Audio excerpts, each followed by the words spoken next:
আমার সব নামাজ, আমার কোরবানি, আমার সব কিছু, আমার ইয়া, আমার বাসা, আমাতি, আমার মৃত্যু লিল্লাহি রাব্বিল আলামিন। আল্লাহ বলেন হাবিব গো, আপনার উম্মতদেরকে আপনি জানাই দেন আপনাদের সব কিছু যেন আমি আল্লাহর জন্য হয়। এখানে কোরবানি যারা করেছে, কোরবানি করার আগে নামাজের বিধান আছে, কথা বলে ঠিক কিনা? আল্লাহ হাবিব বলেন আল্লাহ ইস্তাগফারা কুরবানা মুসাল্লানা। তিরমিজি শরীফ ইবনে মাজার মধ্যে আল্লাহ হাবিব বলেন যারা কোরবানির সামর্থ্য আছে কিন্তু কোরবানি করলো না, তারা যেন ঈদগাহের ময়দানে না যায়। আর এই আয়াতের ব্যাখ্যা সর্বপ্রথম হয়ে গেছে আল্লাহ হাবিব বলেন ইন্না সালাতি অবশ্যই কোরবানি করার আগে হচ্ছে সালাত। আল্লাহ হাবিব বলেন সালাত যিনি আদায় করলেন, কোরবানি যিনি আদায় করেছেন, সালাত কথা আগে আছে যারা কোরবানি করেছে বছরে একবার। বছরে কোরবানি কয়বার? একবার। বছরে একবার কোরবানির জন্য যারা পাগল হয়েছে, আর সারা বছর আল্লাহ সালাতটাকে ফরজ করেছে, একদিনের ইবাদত জন্য আমি সারা বছরের গুনাহ আল্লাহ আমি মাফ করব না। কথা বলে ঠিক না বেঠিক? আল্লাহ বলেন পৃথিবীর সব নিয়ামত তোমাকে আমি দিয়ে দিয়েছি, বিনিময়ে শুধু আমাকে একটু সিজদা দিবা। আল্লাহ হাবিব বলেন ওয়াসজুদু ওয়াবতালি, সিজদা দাও তোমরা আল্লাহর নিকটবর্তী হয়ে যাও। সুবহানাল্লাহ। সাইয়্যিদনা ইব্রাহিম আলাইহিস সালাতু ওয়াস সালাম উনি নামাজ ত্যাগ করেন নাই, নামাজ আগে পড়েছে তারপরে কোরবানি। আমাদের সমাজে নামাজ আগে না কোরবানি আগে? জোরে বলেন নামাজ হলো আগে। কিন্তু যারা কোরবানি করেছে অধিকাংশ মানুষ দুনিয়ার মানুষকে দেখানোর জন্য আজকে জুমার নামাজ ফরজ নামাজ, কিন্তু আজকে খবর নাই ঈদুল আযহা ঈদুল ফিতরের জন্য পাগল। কথা বলে ঠিক কিনা? ওয়াজিব নামাজ জীবনে বছরে হলো দুইবার, একটা ঈদুল ফিতর একটা ঈদুল আযহা। আর পাঁচ ওয়াক্ত নামাজ আল্লাহ মৃত্যু পর্যন্ত ফরজ করে দিয়েছে। সুবহানাল্লাহ। এই জন্য আজকে দেখেন কোন জায়গায় কোন মসজিদে এমন কোন মসজিদ আছে যেখানে লোক এখনো 2-3 জনের বেশি নাই, যায়নি। কথা বলে ঠিক না বেঠিক? বন্ধুগণ আমার, ফরজ কাজে মানুষকে পাওয়া যায় না, কিন্তু মানুষ একদিনের জন্য আল্লাহকে পেতে চায়। এবার আসেন কোরবানি কাদের হলো, কাদের কোরবানি হলো আমার বন্ধুগণ আমার। আল্লাহ হাবিব বলেন কোরবানি যারা করেছে অবশ্যই তাদের টাকাটা হালাল হতে হবে। যদি 6 জন মানুষের টাকা হারাম হয়, যদি একজনের টাকা যদি হারাম হয়, পশ্চিমকালেও কোনোদিন কোরবানি হবে না। কথা বলে ঠিক কিনা? আল্লাহ হাবিব বলেন আমি আল্লাহ তাআলা, আল্লাহ রাসূলকে আল্লাহ তাআলা বলতেছেন ইয়া রাসূলুল্লাহ আপনি জানাই দেন আমার বান্দাদেরকে যারা আমি সুদকে হারাম করেছি, আল্লাহ সুদকে হারাম করেছে আর ব্যবসাকে আল্লাহ তাআলা হালাল করেছে। 6 জন মানুষ যদি নামাজি হয় আর একজন যদি সুদার হয় আর হারাম টাকা যদি 1 টাকা থাকে, পশ্চিমকালেও খানাই খাবার ইমাম দিয়ে যদি কোরবানি করাও, এই কোরবানি পশ্চিমকালে আল্লাহর দরবারে যাবে না। কথা বলে ঠিক কিনা?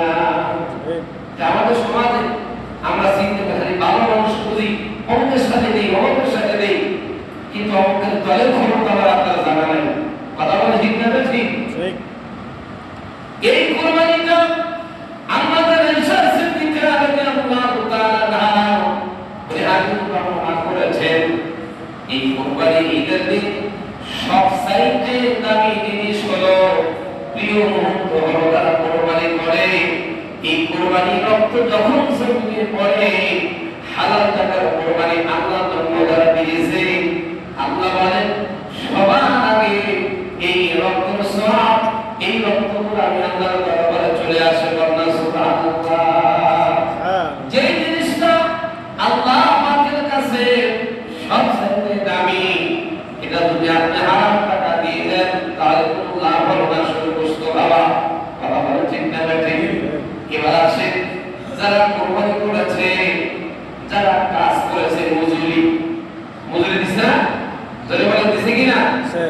এই মজুরির বিষয়টা আল্লাহর হাবিব বলেন যদি মজুরি সঠিক মতো না দেওয়া হয় এই কোরবানি পশ্চিম কাল তোমার হবে না। আল্লাহর হাবিব বলেন যারা কর্ম করেছে এদেরকে তুমি গোশত দাও বা না দাও হাদিস শরীফের কথা, কিন্তু তার মজুরিটা তাকে ঠিক মতো দিতে হবে। 700 হোক 500 হোক আর 1000 টাকা হোক। গতকালকে ঈদুল আজহার নামাজ গেছে, নাম বলবো না, নিজে চোখে দেখা কোরবানির কাজ করার পরে গোশত দেয় টাকা দিচ্ছে মাত্র 100 টাকা করে যারা কাজ করছে। এই লোকগুলো যে সমাজের বিচারে চাইছে, সমাজের বড় মালিকরা 2-3 দিন পরে বিচার দেওয়ার কথা বলেছেন। তারা চিন্তা করেন কোরবানি দিয়া অর্থ দেয় না, মজুরি দেয় না, এটা নিয়েও বিচার শুরু হয়ে গেছে। কথা বলে ঠিক নেবে ঠিক। গরিব মানুষ কাজ করছে, বড় মালিকের কাছে বিচার চাইছে যে আমরা এই টাকা দেবো না। 100 টাকার জন্য মজুরি হয়? চলে বলেন। একটা মানুষ আপনার বাসায় কাজে গেছে, আপনি যদি সারাদিন কামলা দেন, এই বর্তমানে ধানের কামলা কত করে?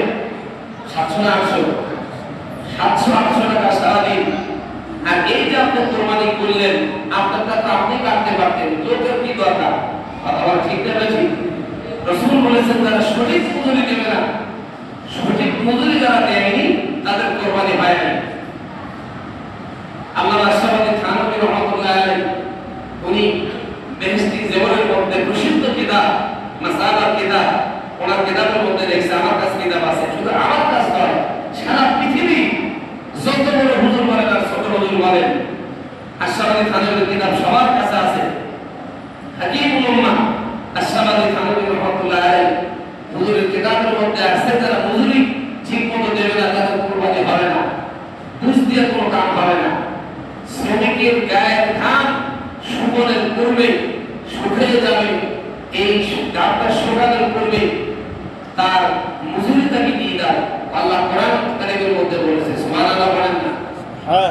তাহলে যারা কোরবানি করেছে, যারা মাটি দিয়েছে, তাদের কোরবানি বাবা হয়নি, তাদের কোরবানি তো হয় নাই। যত লক্ষ টাকা লাগান আর কোটি টাকা লাগান, তাদের কোরবানি হবে না। রাস্তা খুলে দেখো, মজুরির যদি 1 টাকা কম হয় কোরবানি হবে না। এখন নিজের মানুষ যদি হয়, তারপরেও যদি আপনার কাছে কাজ করে, যদি নিজের ছেলে বা নিজের ভাতিজা যদি সংসারে এক হয়, তাদের বিষয়টা আলাদা, তারপরও তাকে মজুরি দিতে হবে। মজুরি দিবেন, সে দেবে কি দেবে না তার ব্যাপার, কিন্তু মজুরি তার হক তাকে দিতে হবে। এখন যাদেরকে নিয়ে আপনার কাজ করা কষ্টটা আপনার পেটের মধ্যে গেছে, আপনার গলা দিয়ে নামছে, এরকম কোরবানি 10টা দিলে কোনো কাজ হবে না। হবে কি?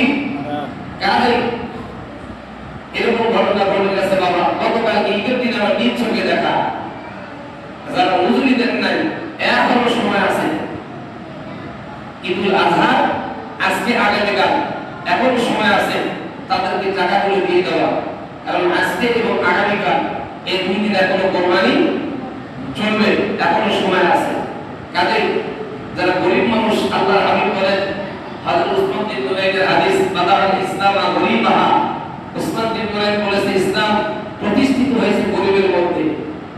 যারা কোরবানি করার পর সব বস্তুগুলো ফ্রিজে ঢুকাইছে, কোরবানি করার পরে মিসকিনদেরকে গরিবদেরকে না দেওয়ার পরে যারা ফ্রিজে ঢুকাইছে, তারা ফ্রিজের সাথে জান্নাতে যাবে। কথা কি ক্লিয়ার? আল্লাহর হাবিব বলেছেন যারা মিসকিনদেরকে ফাআম্মাল ইয়াতীমা ফালা তাকহার ওয়া আম্মাস সাঈলা ফালা তাদহার, ঝিরকি দিও না, ধমক দিও না। এক টুকরো গোশতের জন্য হয়তো আপনার কাছে গেছে, যাও তোমরা আর কত দোয়ার দিতে পারবো না, সারাদিনই দিচ্ছি, এরকম কথা আসে কিনা? জোরে বলেন আসে কিনা? আপনার বাড়িতে গেট আছে, গেটটা লাগাই দিয়েছেন, আর সে তো ঢুকতে পারবে না। এই ফ্রিজের মধ্যে যে বস্তুটা ঢুকাইলেন, আপনি খাবেন, শান্তি পাবেন, কিন্তু আপনার বাড়ির পাশে একটা লোক একটা খবর নিলেন না যে এখানে তার বস্তু আজকে হলো কিনা, তার সুরাত আজকে আগুন হলো কিনা। হযরত ওমর রাদিয়াল্লাহু তাআলা আনহু খলিফাতুল মুসলিমিন, যিনি রাষ্ট্রের জয়তুনের তেল, হাদিস শরীফের মধ্যে আছে, একজন আছে হযরত ওমরের কাছে, তো হুজুর আপনার সাথে আমার একটা দরকারি আছে। হযরত ওমর বলতেছে যে কি দরকার, তাড়াতাড়ি বলেন। তিনি বলতেছে হুজুর আপনার সাথে আমার একটা ব্যক্তিগত ব্যাপার আছে। হযরত ওমর সাথে সাথে বাতি বন্ধ করে দিয়েছে। এখন লোকটা ভাবছে যে ওমর বোধহয় আমাকে মানবে টানবে না, কিন্তু যখন জিজ্ঞেস করতে হযরত ওমর আমিরুল মুমিনিন আপনি বাতি কেন বন্ধ করে দিলেন? উনি বললেন আপনি আমার সাথে কথা বলতেছেন, লাস্টের খেয়াল কেন ঘুরাবেন? সুবহানাল্লাহ বলবেন না? বর্তমানে যারা যেই হোক আমাদের দায়িত্ব হলো এই রাষ্ট্রটাকে পরিচালনা করা। হযরত ওমরের মতো যদি কোনো রাষ্ট্রনায়ক যদি আমরা কোনোদিন পাই, তবেই এদেশে ইসলাম প্রচার ভালো, কথা বলেন ঠিক কিনা? তবেই কালিমার পতাকা বলবে, নসিব নাম ভাঙিয়ে কোনো লাভ নেই। অন্য অন্য দেশে দেখে মুসলমানরা কত কষ্টে আছে, আমাদের দেশের মুসলমানরা ঠিক মতো নামাজের মতো জায়গা আছে, গরু পশু কুরবানির মতো জায়গা আছে।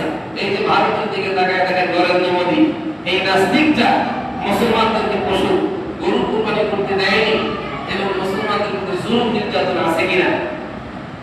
সাজ্জাদ গেছে, হামাদ গেছে, কারুন গেছে, বড় বড় বেঈমানরা চলে গেছে। আল্লাহ বলছেন আমি সাথ দেই, আমি ছেড়ে দেই না। করোনা ভাইরাসের মতো একটা বিশাল বড় মহামারী দিয়ে আল্লাহ তাআলা দুনিয়া থেকে অনেক জালেমকে নিয়ে গেছে, গেছে না? আল্লাহর মান দুনিয়ার বাইরে যারা জুলুম করতেছে মুসলমানদেরকে, আল্লাহর বিচার একদিন হবেই হবে।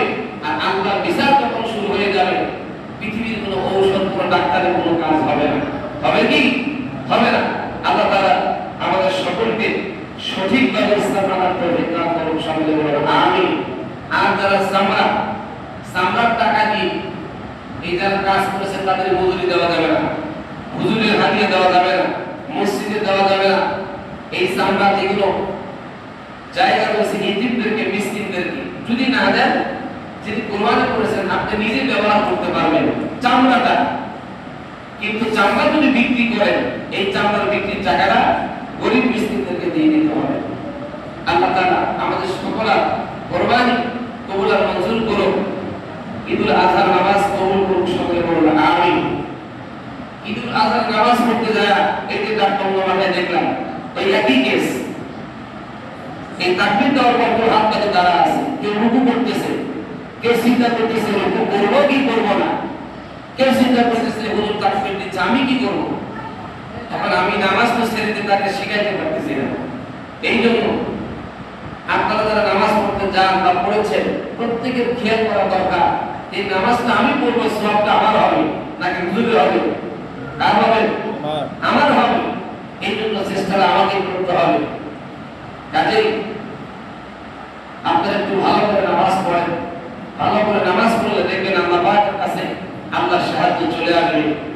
এই জন্য এই কোরবানির আগে নামাজের আইন আছে। কোরবানিটা হলো ওয়াজিব আর নামাজটা হলো ফরজ। এই জন্য আমরা ফরজটা আদায় করবো আল্লাহর বিধান, কিন্তু ফরজ এই ওয়াজিব তো আল্লাহর বিধান, কিন্তু ওয়াজিব আদায় করার আগে ফরজটা খেয়াল রাখতে হবে।